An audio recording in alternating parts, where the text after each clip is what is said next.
করছি।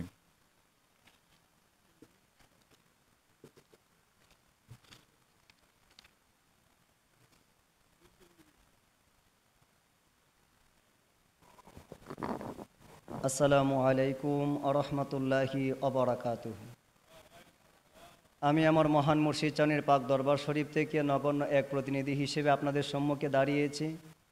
আমার মহান মুর্শিদ চান দুইটা কথা দিয়ে পাঠিয়েছেন। নাম্বার এক, বর্তমান এই সময়ের চাহিদা অনুযায়ী আমরা যেন সমস্ত বাংলাদেশের সমস্ত ভেদাভেদ ভুলে গিয়ে সমস্ত ওলামায়ে কেরাম আহলুস সুন্নাত ওয়াল জামাতের ব্যানারে আমরা একত্রিত হতে পারি। শুধু বছরে একবার নয়, যদি বারবার দরকার হয় আমরা যেন বারবার একত্রিত হতে পারি।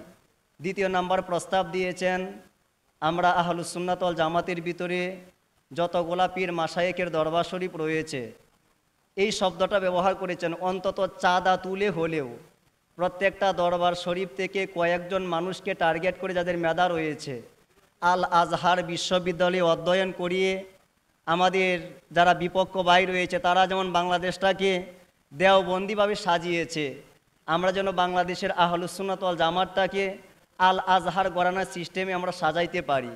আর আমি একজন তলেবুল ইলম হিসেবে বলতেছি, আমার একটা দাবি হচ্ছে, আমাদের আহলুস সুন্নাত এবং জামাতের ভিতরে যারা বড় বড় ওলামায়ে কেরাম রয়েছেন, আপনারা আমাদেরকে মিলাদ কিয়ামের উপরে, হাজির নাজিরের উপরে অনেকগুলা কিতাব দিয়েছেন। আমাদের এই কিতাব আর দরকার নাই, যথেষ্ট কিতাব আমরা পেয়েছি।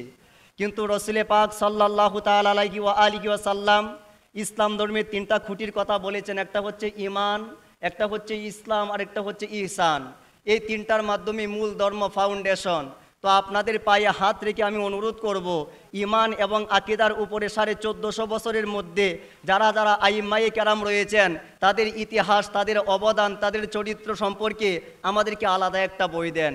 ইসলামের 4 মাযহাব সহকারে আরও যত অন্যান্য মাযহাব রয়েছে 1450 বছর ইমামদের একটা তালিকা পেশ করে সমস্ত লিস্ট আমাদের হাতে তুলিয়ে দেন।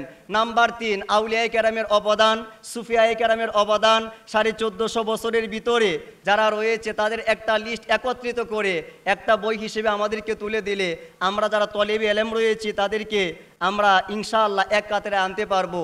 আপনাদের সম্মুখে এই দাবি রেখেই আহলুস সুন্নাত ওয়াল জামাতের সকলকে একত্রিত হওয়ার আহ্বান করে সর্বশেষ একটা কথা, আমরা মিলাদুন নবীর মাসে এবং মাহে যেই কারবালার মাস রয়েছে সেই মাসটাতে বাংলাদেশের ভিতরে অন্তত যেন আমরা ফতোয়ার সরাসরি কম করি। কারণ রবিউল আউয়াল মাসে কেউ ফতোয়া শুনতে চায় না, মাদিনার কামলেওয়ালা নবীজির জৌলুস শুনতে চায়, এবং কারবালার মাসে কেউ বিতর্ক নিয়ে পড়ে থাকে না।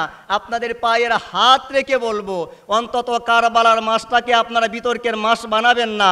সমস্ত কারবালার মাসটাকে আমার মাওলা হাসান, মাওলা হুসাইন, মা ফাতিমাতুজ জাহরা, মাওলায়ে কায়নাত মুশকিল কুশা শেরে খোদা মাওলা আলী আলাইহিস সালাতু ওয়াস সালাম, ওনাদের শান মানের আলোচনা, আহলে বায়াতের আলোচনা, পাকে পাঞ্জাতনের আলোচনা, নূহের কিস্তির আলোচনা, হেদায়েতের ঘাটের আলোচনা, ইমানের ঠিকানের আলোচনা, আমলের কবুলিয়তের আলোচনা দিয়ে যেন আমরা ভরপুর করে দিতে পারি। ওমা আলাইনা ইল্লাল বালাগ।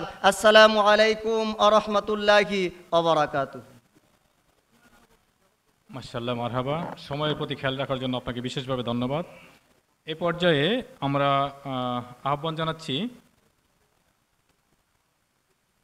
হজরত খাজা ইউনুসিয়া পাক দরবার শরীফের প্রতিনিধি হজরত মাওলানা আল আমিন আল মুজাদ্দিদি, হজরত মাওলানা আল আমিন আল মুজাদ্দিদি সাহেবকে হজরত খাজা ইউনুসিয়া পাক দরবার শরীফ জামালপুরের পক্ষ থেকে পরিচিতি দেওয়ার জন্য সবিনয় অনুরোধ করছি।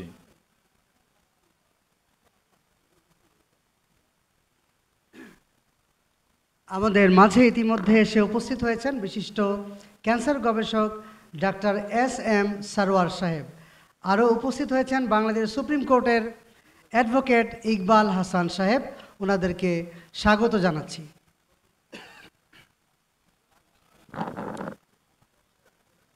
আসসালামু আলাইকুম ওয়া রাহমাতুল্লাহি ওয়া বারাকাতুহু।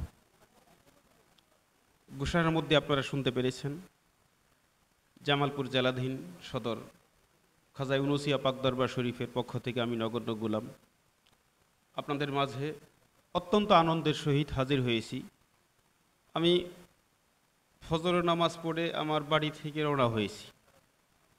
রাইট সময় 3টায়, রাস্তায় জ্যামের কারণে 3টায় এখানে এসে পৌঁছেছি। তো খাজা ইউনুসিয়া পাক দরবার শরীফ আমাদের জামালপুরের পক্ষ থেকে আমরা এই সংবাদটা পেয়ে অত্যন্ত আনন্দিত যে বাংলাদেশ আহলে সুন্নাত জামাতের বাংলাদেশ প্রেক্ষাপট অনুযায়ী তাদের হৃদয়ে যে সাড়া জেগেছে এবং এই বাংলাদেশ প্রেক্ষাপট অনুযায়ী এখন আমাদের ঐক্যমত হওয়া এত জরুরি, যেটা আমরা সকলেই বুঝতেছি। তো আমরা যেন সকলেই একমত হতে পারি।